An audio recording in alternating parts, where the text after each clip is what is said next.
शासन घ्या शांत पण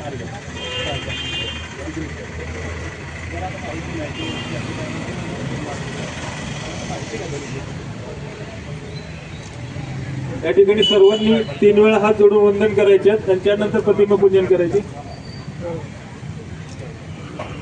सर्वांनी हात जोडायचे. ज्यांना बसणं शक्य होत नाही त्यांनी झोपा. भूतं नमामि धम्मं नमामि संघं नमामि. सकल विजन विदुरजनन देवरूपं सुजीव निमल चक्षु गभीर गोसम गौरवर्णं सुपाय अभयचित्त निभय कामं सुरधम्मं सुपेन वीरधराजं सुजतनेतं भीमरावं सरामि भीमरावं सरामि भीमरावं सरामि. दिव्य प्रभरत्न तू साधु अर्थान तू अद्य कुलभूषण तू भीमराजा सकल विद्यापती ज्ञान सत्संगती शास्त्र शासनमती बुद्धी तेजा पंकजा नरवरा रत्न स्वजन उत्तरा भगवंत आमचा खरा भक्त काजा.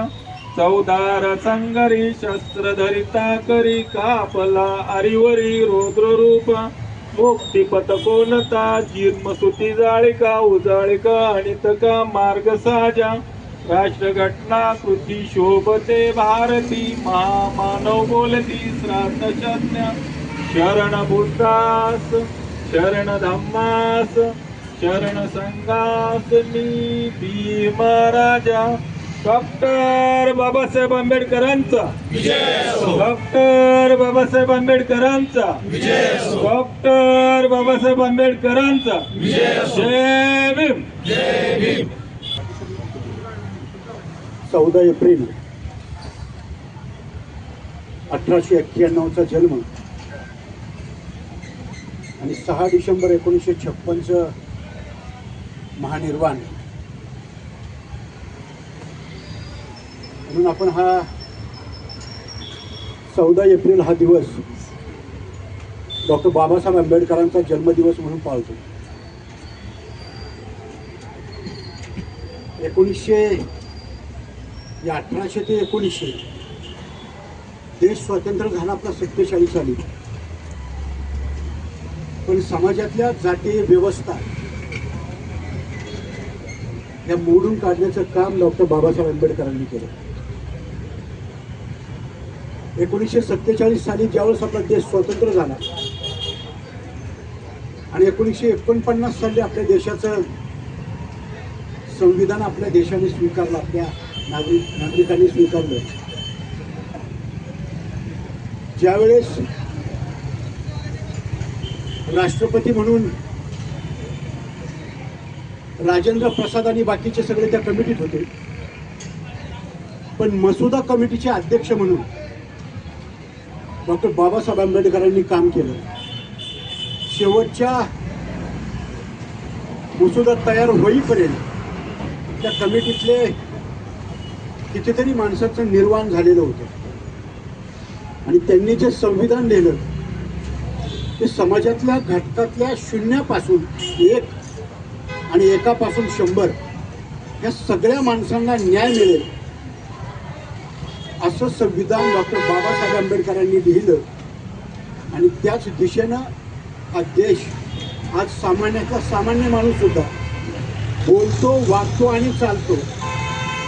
त्याचं कारण डॉक्टर बाबासाहेब आंबेडकर आहे. म्हणून त्यांची जयंती, त्यांना आपण केलेलं अभिवादन या आपल्या आयुष्याला दिशा देण्याचं काम केलेलं डॉक्टर बाबासाहेब आंबेडकरांना आहे. आज त्यांच्या या जयंतीच्या निमित्तानं आपण सगळे ग्रामस्थ इथं जमलेलो आहोत. त्यांच्या या जन्मदिवसाला आयुष्यात अशी परमाणसं जन्माला येणं नाही, पण त्यांच्या आठवणी आणि त्यांनी केलेलं लिखाण. आपण फक्त आरक्षण हा विषय बघतो, पण त्यांनी कामगारांच्यावर लिखाण केलेलं आहे. कामगार धोरण कसं असावं, त्यांनी अर्थकारणावर लिखाण केलेलं आहे. या देशाचं अर्थकारण कसं असावं, या सगळ्या बाबीवर लिखाण करण्याचं काम डॉक्टर बाबासाहेब आंबेडकरांनी लिहिलं. म्हणून हा बुद्धिजीव आपल्या सगळ्यांना विनम्र करण्यात आपल्याला शिकवतो. आपल्याला सगळ्यांना त्यांच्या पुढे आज विनम्र व्हावं लागतंय. त्यांच्या जयंतीच्या निमित्तानं आपल्या सर्वांना हार्दिक शुभेच्छा. आद्यनगरी सरपंच आपलं म्हणणं होतं. नमस्कार. आज आंबेडकरांची डॉक्टर बाबासाहेब आंबेडकरांच्या जयंतीनिमित्त इथे उपस्थित असलेले ग्रामपंचायतीचे उपसरपंच डॉक्टर काकडे, सर्व सदस्य, दत्ता आबा चव्हाण, त्यानंतर पोलीस प्रशासन, ग्रामपंचायत सदस्य आणि पत्रकार बंधू, बोधिसत्व महामानव डॉक्टर बाबासाहेब आंबेडकर यांचा जन्म 1891 साली झाला. त्यानंतर त्यांना भरपूर वागणूक दिली गेली. कुठेतरी त्यांना ते खटकत होते.